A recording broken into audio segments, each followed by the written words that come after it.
الحمد لله وكفى وسلام على عباده الذين اصطفى أما بعد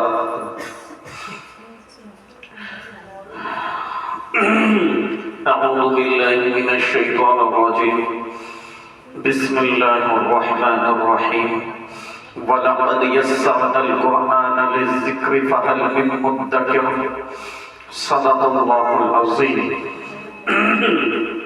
دھیان سے بات سنو، اپنی بات مت کرو۔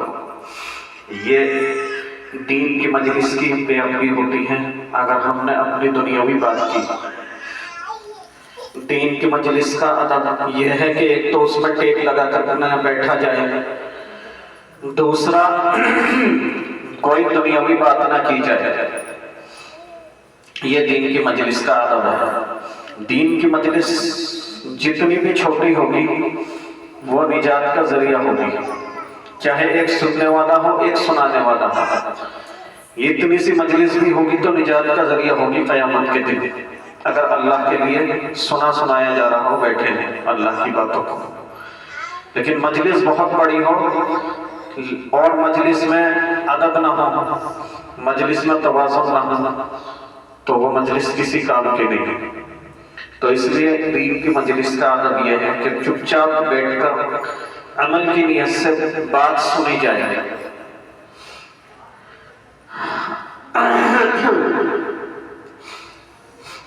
اور اگر کسی کو کوئی مجبوری نہیں ہے تو ٹیک بھی نہیں لگانی چاہیے۔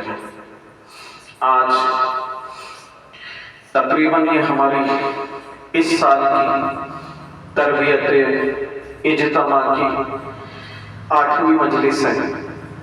آج 4 جنوری 2024 بروز جمعرات یہ ہمارا پروگرام یوٹیوب پہ بھی ڈلتا ہے۔ جو بھی یوٹیوب پر دیکھنے والے ہیں ان سے یہ گزارش ہے کہ ہر شخص کم سے کم 5 لوگوں کو واٹس ایپ کر دے اس لنک کو، کیونکہ خیر کی بات جہاں تک پہنچے گی وہاں تک ہمیں ثواب ملے گا۔ اللہ کے رسول صلی اللہ علیہ وسلم کا ارشاد ہے، حضرت علی کو مخاطب کر کے اللہ کے نبی نے فرمایا کہ علی، اگر تیری ایک بات سے بھی کوئی راہ راست پر آ گیا، یعنی کہ اگر تیری ایک بات سن کر بھی کسی نے عمل کر لیا تو اس کی نجات ہو نہ ہو، تیری نجات اس کے لیے وہ تیری نجات کا ذریعہ ہے۔ تو کسی نے اگر ہماری اس لنک بھیجنے سے اور سننے سے اور کسی ایک بات پہ بھی عمل کر لیا تو کم سے کم ہماری نجات کے لیے کافی ہو جائے گا۔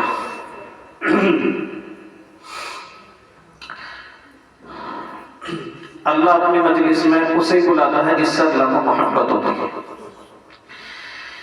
دنیا میں بہت سارے لوگ ہیں۔ اللہ نے دنیا میں آدم علیہ السلام سے لے کر آج تک بہت سارے لوگ بھیجے اور سب بندوں سے اللہ کو بے حد محبت ہے، چاہے وہ اللہ کو مانتا ہو یا نہ مانتا ہو، اللہ سب سے محبت کرتا ہے۔ جو پتھر کو پوجتا ہے اللہ اس سے بھی محبت کرتا ہے۔ روایتوں میں آتا ہے، بزرگوں نے لکھا ہے کہ ایک شخص ایک لڑکی کے عشق میں اتنا مدہوش تھا، اتنا مشغول تھا کہ اس کا پتلا بنا کر اس کی پوجا کرتا تھا، اور بس یہ کرتا تھا، یہ کہتا تھا یا صنم یا صنم یا صنم یا صنم۔ ایک بار اس کے منہ سے بھولے سے نکل گیا یا سمد، تو اللہ کی طرف سے آواز آئی، لبیک یا عبدی، میرے بندے میں حاضر ہوں، تو نے مجھے پکارا۔ اللہ اپنے بندے سے اتنی محبت کرتا ہے۔ تو اللہ جن سے محبت کرتا ہے وہ اللہ کے بندے ہیں۔ اب ان محبتوں میں درجے ہوتے ہیں۔ ہم محبت کرتے ہیں اپنے پڑوسی سے، لیکن جو قرب والے پڑوسی سے ہوتی ہے محبت وہ دور والے سے نہیں ہوتی، اگر پڑوسی اچھا ہو۔ ہم محبت کرتے ہیں اپنے ماں باپ سے، لیکن جو محبت ماں باپ سے ہوتی ہے وہ ساس سسر سے نہیں ہوتی۔ اگر ساس سسر اچھے ہوں تو ماں باپ سے بھی زیادہ محبت کرتے ہیں لوگ۔ ایسے ہی محبتوں میں درجے ہیں۔ تو اللہ نے جن سے محبت کی انہیں اپنا بندہ بنایا اور ایک آزمائش دی کہ دنیا میں تمہیں یہ راستہ بھی دیا گیا ہے، یہ راستہ بھی دیا گیا ہے، اور بتایا کہ شیطان جو ہے تمہارا کھلا دشمن ہے، اس کے راستے میں نہ جانا۔ من الجنۃ والناس اجمعین ان جہنم من الجنۃ والناس اجمعین، ورنہ میں تم انسان اور جناتوں سے اس جہنم کو بھر دوں گا۔ لَأَمْلَأَنَّ جَهَنَّمَ مِنَ الْجَنَّةِ وَالنَّاسِ أَجْمَعِينَ، کہ اگر تم نے شیطان کی راہ کو اختیار کیا تو جہنم میں نے تمہارے لیے بنائی ہے۔ یا ایتھا النفس المطمئنہ ترجعی الی ربک راضیۃ مرضیہ فادخلی فی عبادی وادخلی جنتی، کہ اگر تم نے میری مرضی کے یعنی کہ اللہ کی مرضی کے مطابق زندگی گزاری تو میں نے اطمینان، سکون، عیش اور جنت بھی تمہارے لیے بنائی ہے۔ مختصر نچوڑ ہے۔ تو اللہ نے دو راستے بنائے اپنے بندوں کے لیے۔ اللہ اپنے بندوں سے بے حد محبت کرتا ہے، اپنا بندہ اس لیے بنایا ہے،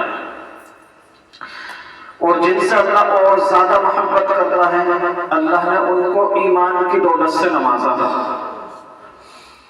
اور اللہ جن سے سب سے زیادہ محبت کرتا ہے اور زیادہ محبت کرتا ہے انہیں اللہ نے نبی بنایا، یعنی کہ اللہ کا پیغام پہنچانے والا بنایا۔ اللہ ایک ہے، اللہ کی کتاب یہ سچی ہے۔ جب جب لوگ بھٹکے ہیں تو اللہ نے اپنے نبی بھیجے ہیں، پیغمبر بھیجے ہیں، تو یہ پیغمبر اس لیے آتے ہیں کہ اللہ نے انہیں بہت زیادہ پسند فرمایا، ان سے زیادہ محبت فرمائی، اور دنیا جن کی وجہ سے بنائی ان کی وجہ سے اللہ نے، جنہیں اللہ نے پیدا فرمایا ان کی وجہ سے اللہ نے دنیا بنائی۔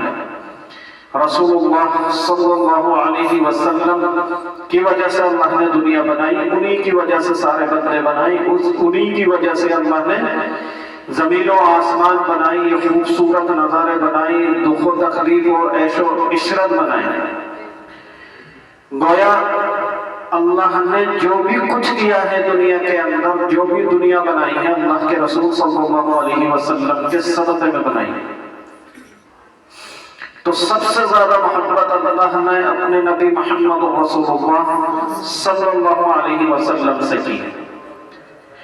اللہ ہم ریکارڈنگ اس لیے نہیں روکیں گے اذان کے وقت کہ ہماری ریکارڈنگ چل رہی ہے، بات اس لیے نہیں روکیں گے کیونکہ اس میں دخل پڑ جاتا پھر آزان۔ تو اللہ نے کسی بھی انسان کو اپنے دیدار کا موقع نہیں دیا جنت سے پہلے۔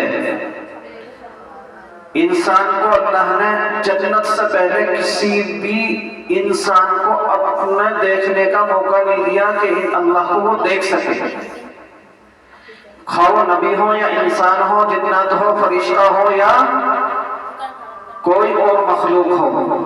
لیکن رسول اللہ صلی اللہ علیہ وسلم، محمد رسول اللہ صلی اللہ علیہ وسلم کو یہ شرف حاصل ہے کہ اللہ کو فیس ٹو فیس دیکھا ہے، اللہ کو فیس ٹو فیس دیکھا ہے، آمنے سامنے دیکھا بھی ہے اور اللہ سے بات بھی کی ہے۔ یہ صرف رسول اللہ صلی اللہ علیہ وسلم کا معجزہ بھی ہے اور اللہ کی محبت بھی ہے۔ جب بھی محمد صلی اللہ علیہ وسلم کا نام آئے تو درود پاک پڑھنا چاہیے، یہ فرض ہے، واجب ہے۔ جو ایسا نہیں کرے گا گنہگار ہوگا۔ کم سے کم صلی اللہ علیہ وسلم ہی کہہ دینا چاہیے۔ اور پھر درود کی بہت بڑی بڑی فضیلتیں ہیں، وہ میں ابھی بیان نہیں کروں گا کیونکہ ہمارا مقصد کچھ اور ہے، پھر ٹائم کم رہ جاتا ہے۔ تو اللہ نے سب سے زیادہ محمد رسول اللہ صلی اللہ علیہ وسلم سے کی، اور سب سے بڑی کتاب اور سب سے دیر تک رہنے والی کتاب اور سارے احکام جس کے اندر جمع کیے گئے وہ کتاب بھی اللہ نے اپنے نبی محمد رسول اللہ صلی اللہ علیہ وسلم پر نازل فرمائی. نہ مٹنے والی کتاب جس کا ایک لفظ بھی ادھر ادھر نہیں ہو سکتا قیامت تک.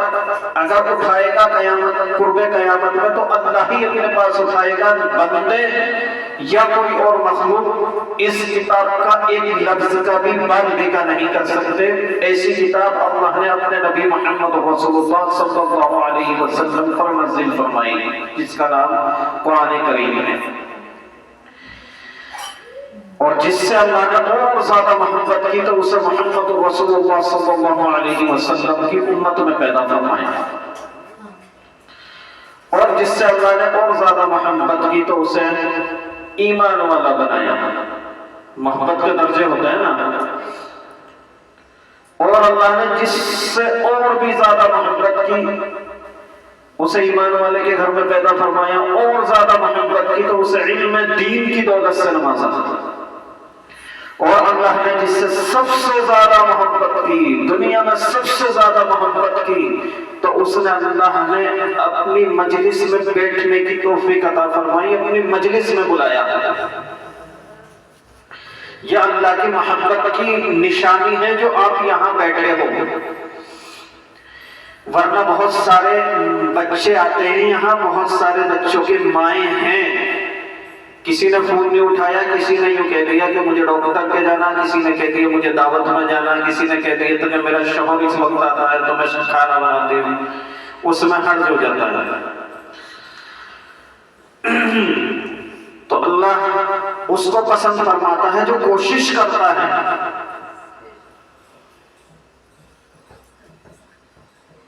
حدیث پاک بھی ہے, قرآن کریم بھی ہے. اللہ کہتا ہے کہ ہم اس قوم کی اس شخص کی حالت نہیں بدلتے جو کوشش نہیں کرتا. جو کوشش کرتا ہے اللہ انہیں پسند فرماتا ہے.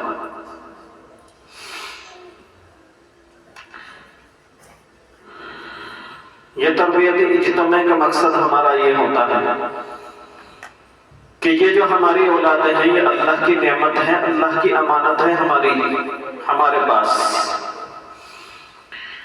اور سب سے زیادہ پکڑ جو ہوگی قیامت کے دن امانت میں خیانت کرنے والے کی ہوگی.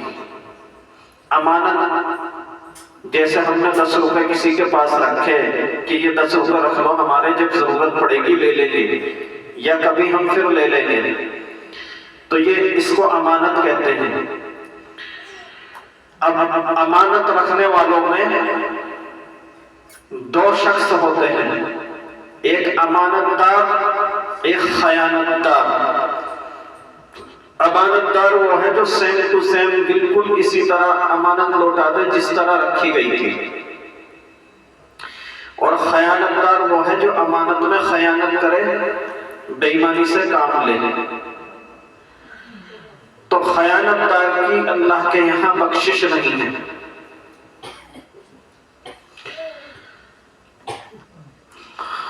دیکھو ہم دنیا میں آتے ہیں, ہمارا بچپن بیتتا ہے, ہم پڑھتے ہیں لکھتے ہیں, ماں باپ ہماری شادی کرتے ہیں, دلہن رخصت ہو کے سسرال آتی ہے اور دلہا جو ایک نئی زندگی شروع کرتا ہے. یہ نئی زندگی جو شروع ہوتی ہے اس میں اللہ کا ایک مقصد ہے. اس میں ہمیں بہت ساری ذمہ داریوں سے نوازا جاتا ہے اللہ کی طرف سے.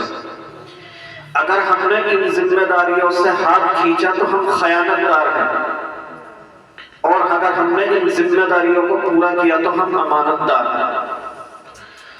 جب ہم نکاح کے سائن کرتے ہیں, لڑکی نکاح کے سائن کرتی ہے تو اس بات کا اقرار کرتی ہے کہ شوہر کی اطاعت اللہ کے بعد, اللہ کے رسول صلی اللہ علیہ وسلم کے بعد, شریعت مطہرہ کے بعد شوہر کی اطاعت کرے گی. اور لڑکا اس بات کا اقرار کرتا ہے, کہتا ہے قبول ہے مجھے کہ لڑکی کے جتنے خرچے ہوں گے, لڑکی کی جتنی ذمہ داریاں ہوں گی, یہ مجھے سب قبول ہے. اگر لڑکا اپنی ذمہ داری سے بھاگا تو یہ خیانت دار ہے. لڑکی اپنی ذمہ داری سے بھاگی یہ خیانت دار ہے. لڑکی کو شوہر کی اطاعت ضروری ہے. شوہر کی اطاعت کیا ہے کہ شریعت مطہرہ یعنی کہ محمد رسول اللہ صلی اللہ علیہ وسلم پر جو قرآن نازل ہوا ہے، سنت جو اللہ کے نبی کی ہیں، ان کے دائرے میں اپنے شوہر کی اطاعت کریں. اور یہ اولاد جو ہے ہماری، یہ ہماری شوہر کی طرف سے ہمارے لیے امانت ہے. اگر ہم نے شوہر کی 2 امانت 3 امانتیں ہیں آپ کے پاس. ایک وہ پیسہ جو وہ کما کر کے دیتا ہے، آپ کیسی جگہ لگاتی ہو؟ بلینڈر خرید کے ختم کرتی ہو، لپسٹک خرید کے ختم کرتی ہو، یا بڑھیا سوٹ پہن کر خرید کر ختم کرتی ہو؟ پھر ضرورت پڑتی ہے تو شوہر کی جیب میں سے بھی مارنا پڑ جاتے ہیں. یا پھر درمیانی کپڑا پہن کے درمیانی کھانا کھا کے اپنے شوہر کا پیسہ بچا کے اپنے بچے کی تعلیم پر لگاتی ہوں اور اپنے شوہر کا ہاتھ بٹاتی ہوں. یہ اللہ کی طرف سے امانت ہے جو بھی شوہر نے کما کے دیا ہے آپ کو. آپ شوہر کی کمائی کو کس طرح استعمال کرتی ہوں؟ فضولیات میں یا ضروریات میں؟ فضولیات میں خرچ کرو گے تو تم خیانت دار ہو، اور ضروریات میں خرچ کرو گی تو تم امانت دار ہو. ضروریات میں خرچ کرنا منع نہیں ہے، بلکہ شوہر سے مانگ کے خرچ کرنا چاہیے ضروریات میں. لیکن اگر فضولیات میں خرچ کیا تو تم خیانت دار ہو، یعنی کہ امانت میں خیانت کرنے والی. دوسری امانت جو ہوتی ہے شوہر کی، وہ لڑکی کا اپنا پورا بدن ہے. یہ شوہر کی امانت ہے. اگر آپ شارٹ کٹ کپڑے پہن کر کے شادیوں میں گئی، بازاروں میں گھومی، تو اس امانت کی تم نے خیانت کی، کیونکہ دکھانا یہ بدن اپنے شوہر کو نہ دکھایا، اپنے غیر محرم کو ہے، کسی اور کو نہیں. اور اگر آپ کے شوہر کو پسند نہیں جو کام جسمانی اعتبار سے آپ نے وہ کیا، تو پھر یہ بدن کی خیانت ہوگی. آپ سمجھدار ہیں. میں آپ سے صرف اتنا کہنا چاہتا ہوں، آپ میں سے کچھ میری ماں کی عمر کی بھی ہیں، کچھ میری بھاوج کی عمر کی ہیں، اور کچھ میری بہنوں کی عمر کی بھی. تو ساری باتیں میں آپ سے بیان نہیں کر سکتا ہوں. بس اتنا کہتا ہوں کہ شوہر کی امانت اس طرح ادا ہوگی کہ اپنی نگاہ کی حفاظت کرو، اپنی نگاہ کی حفاظت کرو، اپنے بدن کی حفاظت کرو، تو شوہر کی امانت کا حق ادا ہو جائے گا. اللہ قرآن کریم میں کہتا ہے قُلْ لِلْمُؤْمِنَاتِ يَغْضُضْنَ مِنْ أَبْصَارِهِنَّ وَيَحْفَظْنَ فُرُوجَهُنَّ وَلَا يُبْدِينَ زِينَتَهُنَّ. قُلْ لِلْمُؤْمِنَاتِ، اے مسلمان عورتوں، يَغْضُضْنَ مِنْ أَبْصَارِهِنَّ، اپنی نگاہوں کی حفاظت کرو. شادی سے پہلے نہ شادی کے بعد ایسے شخص سے نکاح نہ ملاؤ جس سے نکاح نہ ہوا ہو. ایسی شخص کی طرف محبت سے نہ دیکھو. محبت کئی طریقے کی ہوتی ہے. جیسا میٹھا کئی طرح کا ہوتا ہے نا، رسگلے کا میٹھا الگ ہے، لڈو کا میٹھا الگ ہے، کھرچا کا میٹھا الگ ہے، گاجر کے حلوے کا میٹھا الگ ہے. ایسے ہی نمکین کئی طرح کا ہوتا ہے. بٹر چکن کا نمکین الگ ہے، اور پائن بھینس کے بناؤ تو اس کا نمکین الگ ہے. آپ زبان پر رکھتے ہی بتا دیتے ان سب چیزوں کو کہ یہ فلاں چیز ہے. اگر ہم مکسچر کھاتے ہیں جسے ہم دال موٹ یا دال بیجی کہتے ہیں، اس کا نمکین الگ ہے. اگر ہم نمکین کریک جیٹ کا بسکٹ کھاتے ہیں، اس کا نمکین الگ ہے. تو ایسے ہی محبت میں فرق ہوتا ہے. محبت بھی کئی طریقے کی ہوتی ہے. بھائی کی محبت الگ ہوتی ہے، بہن کی محبت الگ ہوتی ہے، ماں کی محبت الگ ہوتی ہے، اور شوہر کی محبت الگ ہوتی ہے، بیوی کی محبت الگ ہوتی ہے. اگر آپ نے یہ اللہ کی طرف سے آرڈر ہے وَلَا يَغْضُضْنَ مِنْ أَبْصَارِهِنَّ کہ اپنی نگاہوں کی حفاظت کرو، کسی کو للچائی ہوئی نظر سے مت دیکھنا. بھائی کی نظر سے دیکھنا تو منع نہیں. شوگر والوں کو کیا کہتے ہیں؟ میٹھا کھا لو لیکن شوگر کی گولی کھا لو. تو محبت سے اگر کسی لڑکے سے قربت بھی ہے، اگر اسے دیکھ رہے ہو، پہلی بات تو قربت بڑھانی نہیں چاہیے. اللہ نے منع فرمایا، قربت بڑھانی نہیں چاہیے. اگر کسی پہ نگاہ پڑ بھی رہی ہو تو نگاہ دوسری ڈالو. پہلی بات تو نگاہ ڈالنے کا حکم نہیں ہے، نگاہ ڈالتے ہی ہٹا دو. نگاہ ڈالنے کی گنجائش ہی نہیں ہے. نگاہ کی حفاظت کا حکم فرمایا اللہ نے، تو نگاہ ڈالنے کی تو گنجائش ہی نہیں ہے. پہلی نگاہ پڑ گئی ہٹاؤ معاف، دوسری ڈالو گے جان بوجھ کے تو پھنس جاؤ گے. وَيَغْضُضْنَ مِنْ أَبْصَارِهِنَّ مسلمان عورتوں اپنی نگاہوں کی حفاظت کرو. محبت کی نگاہ صرف اپنی شوہر پہ ڈالو، جو الگ والی محبت ہوتی ہے، شہوت والی اس کو ذکر، وہ محبت.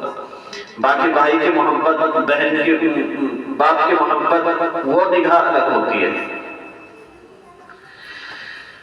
تو اللہ نے آگے فرمایا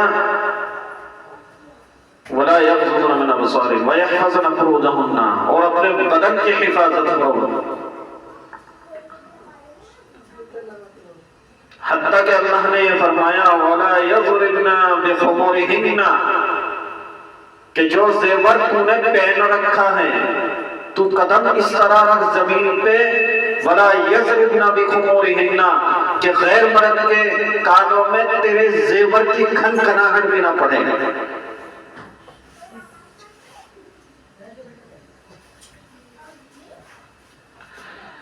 زیور کی کھنکھناہٹ کی تو دور لگے. آج تو اعلیٰ درجے کا پرفیوم لگاتی ہیں اور پھر عجیب عجیب مسئلے چلتے ہیں ہماری لیڈیزوں میں. ابھی میں یوٹیوب پہ ایک بیان سننا تھا لیڈیز کا، تو وہ یوں کہہ رہی تھی کہ اگر کسی لیڈیز نے خوشبو والی چیز لگا لی اور اسے غیر مرد نے سونگھ لیا تو دونوں پہ غسل واجب ہو جائے گا.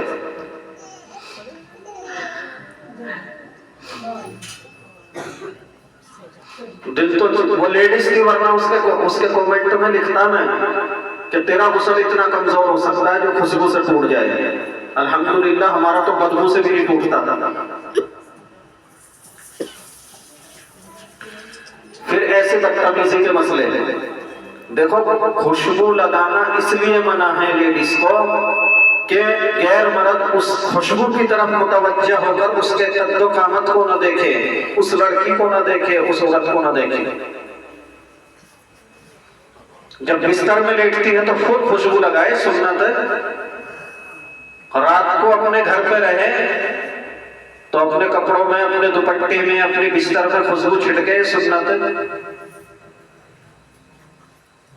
کیونکہ یہ شوہر کے لیے کر رہی ہیں تو اس میں ثواب دے گا اللہ. یہ امانت داری ہے، اور اگر باہر خوشبو لگا کے گئی تو یہ خیانت داری ہے. اور تیسری امانت جو ہے شوہر کی، وہ اولاد ہے. دو امانتوں کی بات آپ کے سمجھ میں آ گئی. نمبر 1 کیا بتایا تھا میں نے؟